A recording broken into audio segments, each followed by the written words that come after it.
Let's talk about this symbol right here and let's reframe it.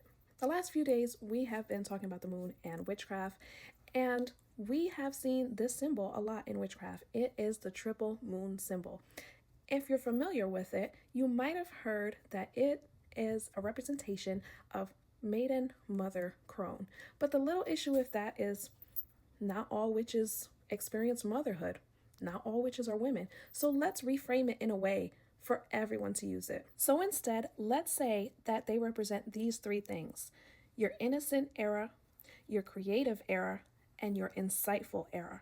And let's talk about what that means. When you're in your innocence era, this is the beginning of your witchcraft journey. This is a time for excitement. This is a time for exploration.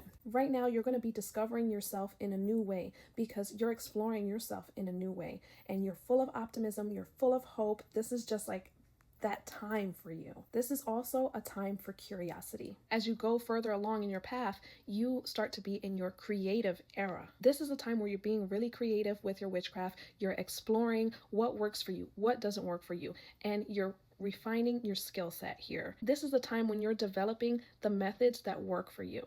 If you know a certain type of spell works for you, that's the time that you're going to keep doing it over and over. You're going to be refining it. You're going to be just focusing in on those details during your creation era. When you're in your wisdom era, you are already confident in your craft. You're ready to pass along information. It doesn't mean that you know everything or that you're done learning, because realistically, the learning in witchcraft is just ongoing. But it's a different kind of confidence that you have in your own practice in your wisdom era. So the innocence era, that's going to be like associated with like the new moon and the waxing moon, the beginning of the cycle. The creation era, that's going to be associated with the full moon. You're right there, you're in the thick of it.